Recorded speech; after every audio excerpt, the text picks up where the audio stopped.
Ce livre m'a complètement anéanti, vraiment. C'est cet effet-là, oui. C'est Nos et moi, de Delphine de Vigan. On plonge, peut-être la première, dans le combat d'une adolescente face à la solitude.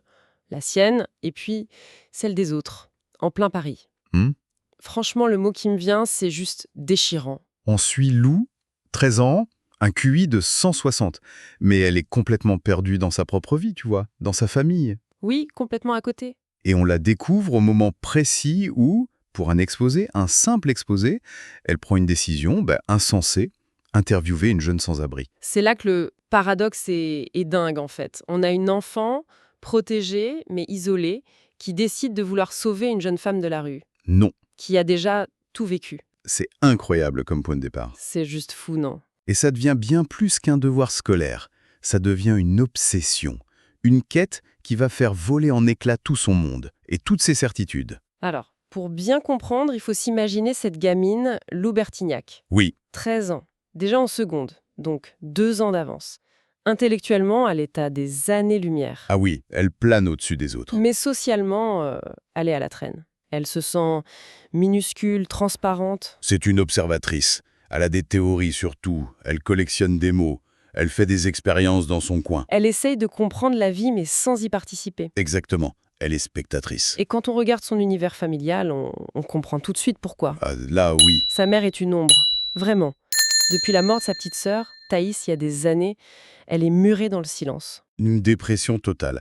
Et le père, lui, il tente de maintenir une illusion. C'est ça, un optimisme un peu forcé, des blagues qui tombent à plat. Mais en fait, la maison est hantée, le silence pèse énormément. Et du coup, Lou, avec son intelligence et sa solitude, elle se réfugie dans un lieu très particulier, la gare d'Austerlitz. Oui, elle va là-bas pour observer les émotions des gens. C'est ça, les séparations, les retrouvailles, c'est son laboratoire des émotions humaines. C'est fou de se dire qu'elle se sent moins seule au milieu de cette foule que chez elle avec ses parents. C'est dans ce contexte-là qu'elle va percuter un autre monde. Le monde de nos. Nolwenn, de son vrai nom, 18 ans, SDF, l'opposé total de Lou. Sauvage, méfiante. Abrupte. Elle porte des vêtements sales, elle a le visage marqué. Elle est marquée par la rue, oui, elle est déjà vieille en fait. Et son passé, c'est d'une brutalité. C'est terrifiant. Elle est née d'un viol, sa mère ne l'a jamais aimée, l'a rejetée dès le départ, Des premiers jours. élevée par des grands-parents, puis ballottée de foyer en internat. La rue, ce n'est pas un accident, c'est l'aboutissement d'une vie de rejet. Elle le dit à Lou d'ailleurs avec une froideur qui glace le sang. Dehors, on n'a pas d'amis. Elle explique que les femmes deviennent des bêtes pour survivre. C'est une proie. On est à milieu de la vision un peu romancée de la rue. C'est la survie, pure et dure. Alors comment cette rencontre a pu avoir lieu? Comment Lou, si fragile, a pu briser ce mur? Je crois que la clé, c'est justement Lou. Ce n'est pas n'importe qui. Elle aborde non avec une curiosité presque scientifique. Pas avec pitié. Au début, c'est pour son exposé. Voilà. Elle lui offre un verre, pose des questions et contre toute attente, c'est Lou qui se met à parler d'elle. De sa propre solitude. Une brèche s'ouvre. Et l'exposé, très vite, il devient un prétexte. Ah oui, complètement. D'ailleurs, l'exposé est un succès, elle a 18-20, son prof la félicite, mais elle s'en fiche. La seule chose qui compte, c'est de revoir No. Une connexion s'est créée. Et c'est là que l'obsession commence. Parce que No disparaît de son spot habituel. Et là, Lou, elle panique. Elle la cherche partout. Et cette angoisse, ça fait naître en elle une vraie révolte.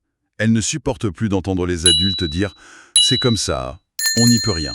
Les choses sont ce qu'elles sont. Cette phrase la rend folle. C'est l'idéalisme de l'adolescence qui se heurte de plein fouet au cynisme des adultes. Elle est persuadée qu'elle peut changer les choses. Et ça l'amène à son idée la plus folle. La plus utopique, oui. Convaincre ses parents d'héberger Noé, chez eux. On se dit que c'est impossible. Ouais. C'est juste impensable. Et pourtant, ils acceptent. Et la façon dont Lou les convainc, c'est brillant.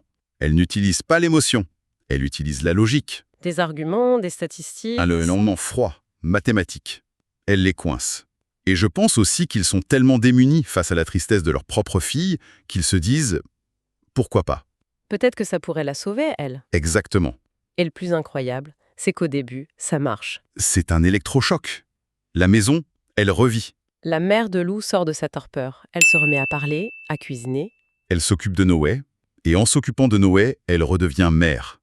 Une routine s'installe. Noé trouve même un travail dans un hôtel. On se met à y croire. On se dit que peut-être c'est possible. Mais il manque une pièce au puzzle. Le troisième solitaire, Lucas. Ah, Lucas. Le rebelle du lycée, le garçon populaire qui a redoublé 2 fois. En apparence, l'opposé de Lou. En apparence seulement. Parce que lui aussi, il est d'une solitude abyssale. Il vit seul dans un immense appartement. Abandonné en fait. Un père au Brésil, une mère qui a refait sa vie.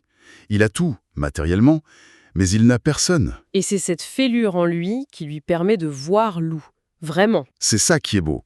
Il ne la voit pas comme l'intello bizarre.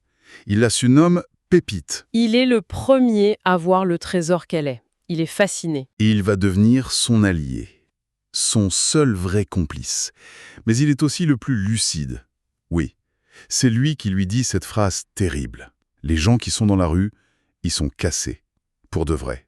Une phrase prémonitoire. Parce que l'utopie, elle ne dure pas. La réalité revient au galop. Le travail à l'hôtel, c'est dur, c'est humiliant. La violence de ce qu'elle a vécu, ça remonte. No redevient nerveuse, irritable.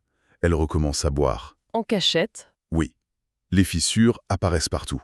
Et puis il y a ce point de rupture, le moment où tout bascule, quand elle essaye de revoir sa mère. Un échec d'une violence inouïe. Elle va jusqu'à l'appartement et la porte reste fermée. C'est le rejet de trop, le rejet final. Ça la brise complètement. Et après ça, la chute est inévitable. Les parents de Lou partent en week-end. Ils lui font conscience. Et quand ils reviennent, No a vidé toutes les bouteilles d'alcool de la maison. C'est là que le père craque. Il comprend qu'ils ne sont pas équipés pour ça. Que l'amour ne suffit pas. Il est juste, dépassé. Impuissant. Et il demande à Noah de partir. Le miracle est terminé. Et c'est là que le trio se forme vraiment. Noah est de nouveau à la rue. Et Lucas, sans une seconde d'hésitation, lui dit de venir se cacher chez lui. Et on a cette scène incroyable, 3 solitudes, 3 enfants abandonnés, qui essaient de se construire une famille. Ils s'organisent, ils font les courses en cachette, ils essayent de la protéger. Mais c'est trop tard. La chute de Noah s'accélère.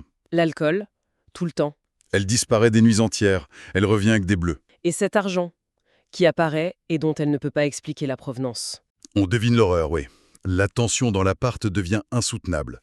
Lucas, il n'a que 17 ans. Il est dépassé. Un soir, il explose. Il la secoue. Il lui crie dessus. C'est un cri d'impuissance. Il ne supporte plus de la voir se détruire comme ça. Et là, le coup de grâce. Le coup de fil fatal.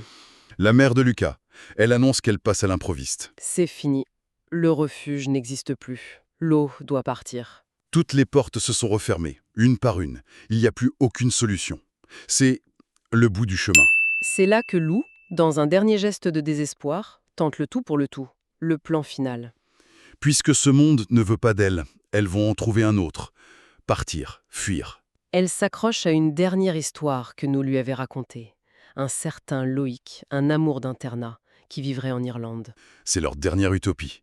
La seule porte de sortie. Le plan est simple. Train, bateau, tout recommencer. Elle se retrouve à la gare Saint-Lazare. L'ambiance est... Électrique. Elles sont prêtes. No insiste pour acheter les billets elle-même. Elle prend l'argent que Lou a rassemblé. Et elle lui dit cette phrase toute simple. « Attends-moi là, je reviens. » Et Lou attend. Elle s'assoit sur un banc. Les minutes passent. Puis 1 heure. Le bruit assourdissant de la gare, les annonces, les gens qui courent partout. Mais No Ne revient pas. Et on reste là, avec elle. Seul au milieu de la foule. Abandonnée. Pour comprendre ce que cette trahison finale brise en elle et pour savoir si No a disparu pour toujours, il faut vivre cette histoire jusqu'au bout. Tiens, justement, ça me fait penser, j'ai une bonne nouvelle pour vous qui nous écoutez. Ce livre est disponible sur Audible et vous pouvez le récupérer gratuitement en cliquant sur le premier lien dans la description. L'idée, c'est vraiment des narrations très immersives. Une narration professionnelle, bien incarnée, ça change absolument tout. La personne ne fait pas que lire, elle interprète, elle donne vie au texte. Ah tiens, super, en plus de la vidéo, il y a un livre audio. Si on veut juste le livre, le lien pour récupérer votre livre audio se trouve dans la description de la vidéo. Si vous avez apprécié le contenu, n'hésitez pas à laisser un petit pouce en l'air et à vous abonner à notre chaîne YouTube pour ne rien manquer des prochaines vidéos. Pour ma part, je vous donne rendez-vous très bientôt pour une prochaine vidéo. En attendant, je vous souhaite une excellente fin de journée ou une agréable soirée et à très vite.